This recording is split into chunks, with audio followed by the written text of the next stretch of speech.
दिनैहाय आङो मोनसे very important आरो very interesting topic आव रायलायगोन बेनो जाहैबाय जोंनि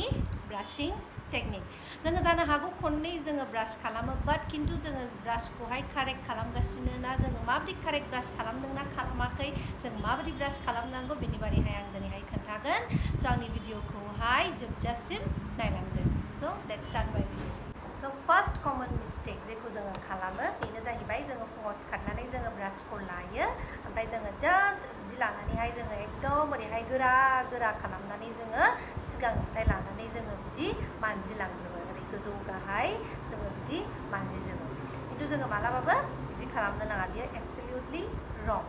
आरो सेकेन्डआवहाय मा जाहैबाय जोङो जेब्लायबो जोङो सिगांनिफ्राय लानानैहाय जोङो बिदि स्टार्ट खालामो ना बांसिन मस्ट अफ द मानसिफ्रा सिगांनिफ्राय लानानैहाय ब्राशखौ उनथिंजायहाय थाङो स' बेबो एकदम एबसलिउटलि न' बिदिबो जोङो खालामनो नाङा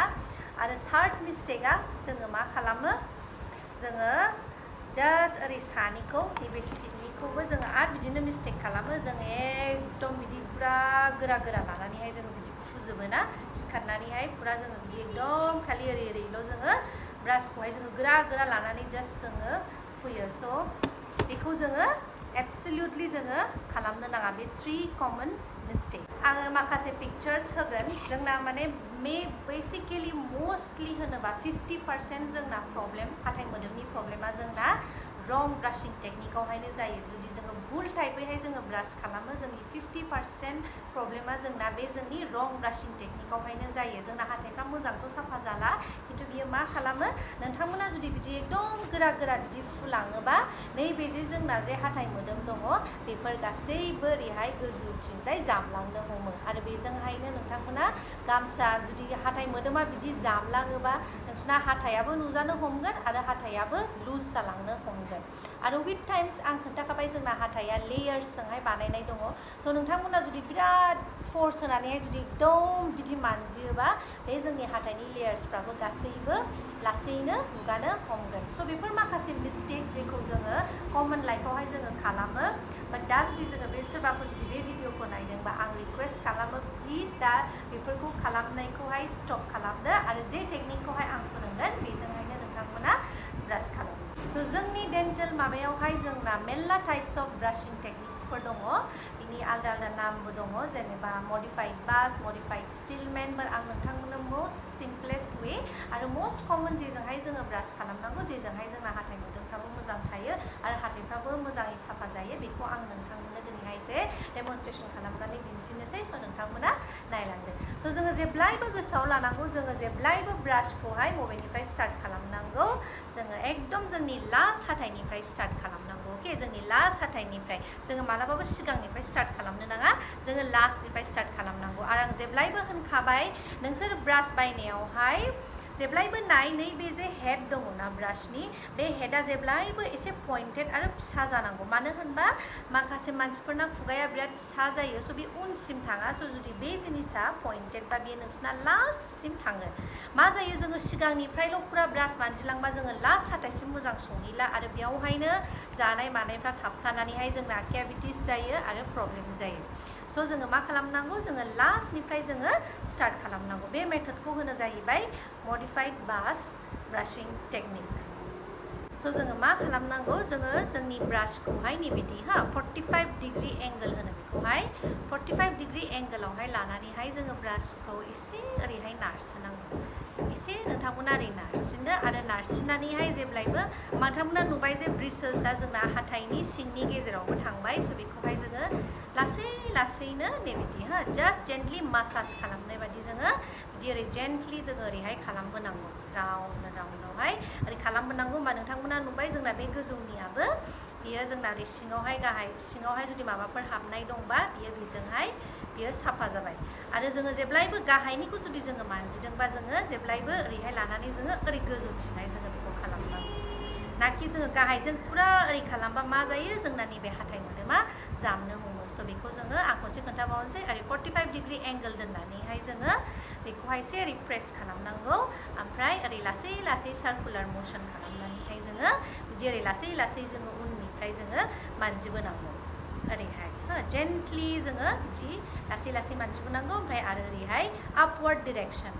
directionआवहाय जोङो बिदि ओरैहाय मानजिनांगौ ताकि होमबा जोंनि बे हाथाइ मोदोमनाबो जोंना मासाज जायो मेरला टाइमाव मा जोङो जोंनि हाथाइ मोदोमखौबो एसे जोङो आखाइफोरजों मासाज खालामनांगौ ताकि ब्लाड सार्कुलेशन्सफ्रा माने थैफ्रा मोजाङैहाय खारसारो आरो हेल्दि थायो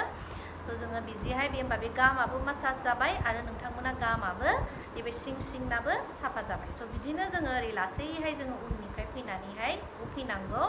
आरो सेम वे सिंनिखौ जोङो मा खालामो सिंनिखौ जोङो ओरैहाय सिदा जोङो प्लेस खालामनांगौ ओरैहाय भार्टिकेल ठीक आसे भार्टिकेलखौ जोङो थिक माबा खालामनानैहाय जोङो बिदिनो सेम ओरै प्रेस खालामनो ओमफ्राय ओरैहाय मानजिदो सिंनिखौ ओरैहाय बिदि मानजिदो होमबा नोंथांमोना जे बे सिङावहाय जुदि माबाफोर हाबनानै दंबा मैलाफोर दङबा बियो बिदि साफा जाबाय आरो सेम सिंनिखौबो बिदि एंगोल दोननानैहाय जोङो ओरै प्रेस खालामनानै बिदिनो राउन्ड जोङो बिदि लासैनो जोङो सार्कुलार मोशनआवहाय खालामबोनांगौ जेब्लायबो गोसोआव लानांगौ जोङो लास्टनिफ्राय उननिफ्राय जोङो स्टार्ट खालामबोनांगौ स' बेथ' जाहैबाय जोंनि गाहायनि स' जुदि जोङो ओमफ्राय बिनि उनावहाय जोङो गोजौखौहायबो सेम बिदिनो जोङो 45 डिग्री एंगोल दोननानैहाय जोङो बिदि ओरैहाय आराम सार्कुलारैहाय जोङो खालामबोनांगौ जेब्लायबो नैबे बुस्थुखौ खालामनायखौ जोङो एभयड खालामनांगौ दे नङाबा जोंना हाथाइ मोदोमा गासिबो जामलांनो हमो स' जोङो बिदिनो 45 डिग्री दोननानैहाय ओरै लासै जोङो राउन्ड जोङो ओरै खालामबोनांगौ ओमफ्राय सिन्स गोजौनिखौ जोङो गाहायनिखौ आं खोन्थाखाबाय गाहायनिखौ जोङो ओरैहाय गोजौ आपवार्ड डिरेक्सनाव खालामनांगौ आरो जोङो गोजौनिखौ जोङो बिदि ओरैहाय डाउनवार्ड डिरेक्सनावहाय जोङो खालामनांगौ ताकि जोंना हाथाइ मोदोमाबो मासाज जायो आरो हाथाइ मोदोमा जामा बल्कि मासाज जानानैहाय ओरै एसे लावो आरो जोंनि हाथाइखौ माने बियो खोबनानै दोनो जेब्ला जोङो बे गाम जामनायखौ जोङो गाम रिसेसन होनो आङो माखासे पिक्चार्सफोर दा दिन्थिगोन जोङो रं ब्राशिं टेकनिक खालामबा जे जोङो हाथाइ मोदोमखौ बेसेबां हार्म खालामो बेखौ नोंथांमोना नुगोन आं दा पिक्चारावहाय होगोन स' बेफोर गासैबो रं टेकनिकजों ब्रास खालामनायनि थाखाय थ' जोङो बिदिनो लास्ट आराम बिदि जोङो खालामबोनांगौ आरो सिंनिखौबो सेम आं होनखाबाय 45 डिग्री दोननानैहाय जोङो एसे ओरै प्रेस खालामनांगौ ओमफ्राय ओरैखौहाय ओरै गोजौजोंहाय जोङो साफा खालामनांगौ बिदि ओरैहायबो सेम वे ओरैहाय खालामनांगौ आरो गोजौनिखौबो ओरै गोजौहाय आपवार्ड डिरेक्सनाव लांनानैहाय जोङो खालामनांगौ आरो गाहायनिखौहाय जास्ट जोङो बिदि फुनांगौखौ जास्ट जोङो नैबे गोजौनि नैबेखौहाय अक्लुजल सारफेस होनो बेफोरखौ अक्लुजल सारफेस होनो माने बे जोंनि जानाय मानायजों बेजों अरो स' बे अक्लुजल सारफेसखौल' नोंसोरो ओरै लासैहाय बेखौहाय नोंसोरो बिदि मानजिनांगौ बे अक्लुजल सारफेसफोरखौल' नोंसोरो बिदि ओरै लासै मानजिनांगौ होमबानो नोंसोरा जुदि नोंसोरो खम टाइमाव ब्रास मानजिबाबो बाट कारेक्ट टेकनिकजों ब्रास मानजिबा बहुद से हाथाइनि माने बिदिनो मैलाफ्रा बिदि खनानिफ्रायबो ओंखारगोन आरो बिनि उनावहाय हाथायाबो साफा थागोन आरो हाथाइ मोदोमाबो मोजां हेल्दि थागोन थ' जोङो जेरैहाय जोङो ब्रास खालामो जोङो टांखौबो क्लिन खालामनाया बिराद दरखारि जोङो सालायखौबो मोजां क्लिन खालामनांगौ आरो हायोबा जोङो एटलिस्ट माने 1 मिनिटसो जोंनि हाथाइ मोदोमखौ जोङो हायोबा आखाइजों जोङो मासाज खालामनांगौ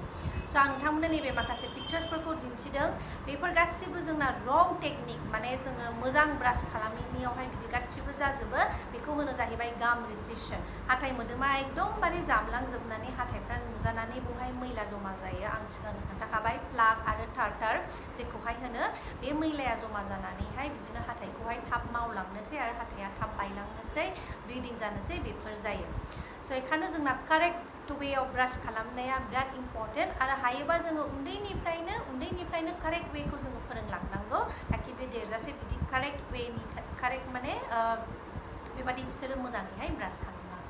आसा खालामो दिनैनि बे भिडिअखौ नोंथांमोना मोजां मोनदों होननानैहाय जुदि मोजां मोनदोंबा please like comment share and subscribe आंनाव सोंहरनो हागोन आरो दिनैनिफ्राय जायफ्रा नायदों प्लिज बे टेकनिकखौहाय एसे बाहाय जानो हागौ एसे नोंथांमोना सिगाङाव स्टार्टिङावहाय जाया मोननो हागौ